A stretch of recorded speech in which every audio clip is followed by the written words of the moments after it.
possible. I definitely from a couple teams that I could have took, but for me, I think just another year to grow as a player um, was ultimately the decision to come back and maybe further my stock even more.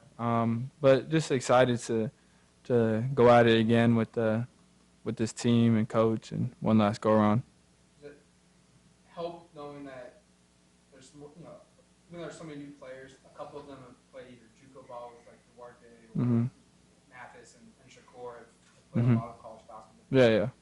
You're not relying on Yeah. newcomers to the college Mhm. basketball per se. No, definitely. I mean, I don't think we're starting over. I think we got a lot of experience. Um, Guys are kind of already gelling really well.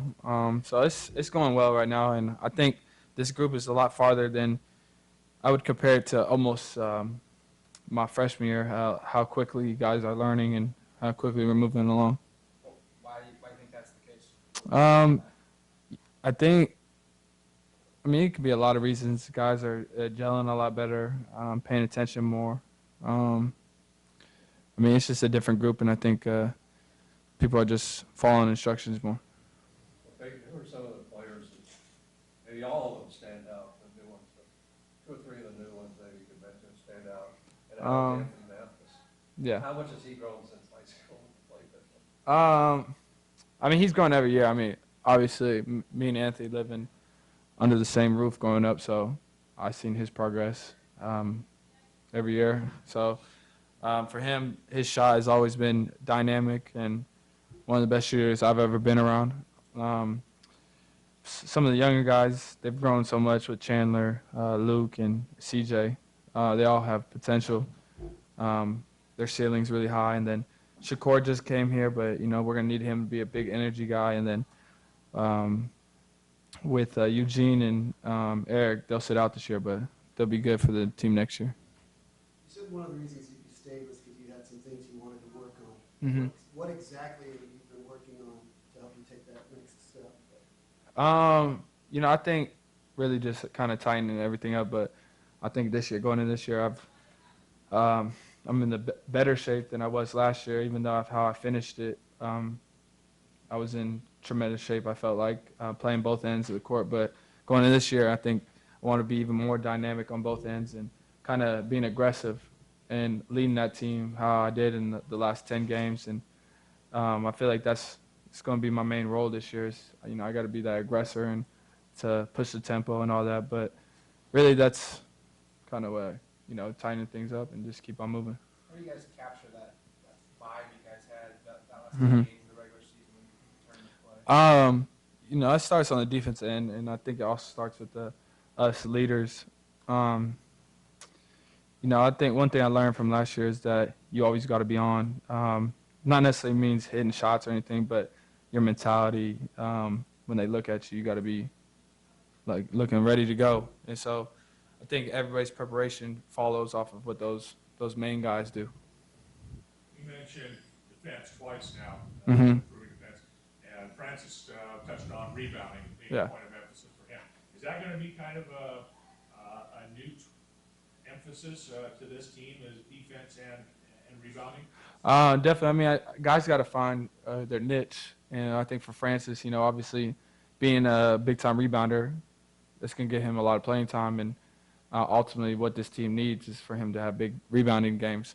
But I mean, everybody's gonna have to rebound. But I think we've learned from last year to freshman year defensively, those teams make it far, and I think that's why we made it far last year. My freshman year, that team made it far, and then obviously the championship team, Virginia, this year, they were big on defense. So um, defense will save you some games and win you games when your offense isn't going. So.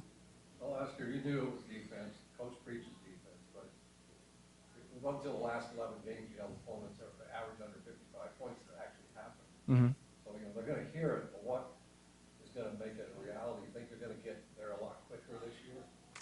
Definitely. I think a lot of that will start with me and how I take the approach I take to defense. Because again, with being like us leaders, if we're approaching the defense and our intensity is high, then everybody else's intensity better be that high, or they might not be playing. So like I said, that's what I worked forward to, getting in better shape. So I can never take a play off. So if I'm not taking a play off, then nobody else can take a play off. What's the goal in these kind of this early part of these off-season Mm-hmm. practices? Is it kind of filling each other out, kind of see what you guys are working down the court together in a practice setting? Or? No, definitely not. I mean, filling each other out, that should have been long gone since summertime, since we first got here. So now it's the competitive level got to go up another notch. I mean, really, guys got to be competing. You got to go after spots, and that's the only way we can really push each other. So right now, it should be like blood in the water, competing. 4 years into this, what would you want to tell yourself as a freshman as you came in? That it will be it'll be a roller coaster of emotions, and I think that's for the younger guys that there's gonna be days where you're super frustrated, and then there's gonna be days you're super happy. But for the most part, you got to keep level-headed and just kind of keep working, and it's gonna be a grind at times, but if you keep pushing, then you'll see the outcomes. How much did not making the first team all Pac-12 motivate you this offseason? I noticed that it really bugged you. going to Yeah, the tournament. I mean, in the end of the day, I definitely didn't deserve it. Now, did it bug me and it lit a fire in me? Definitely, but I know I wasn't deserving of it, and the way I played during Pac-12 play and a lot of last year I was disappointed, but like I said, it's a roller coaster, and I let the emotions get the best of me at times, and my confidence dipped, but I think you just learn from that and just don't let that happen again.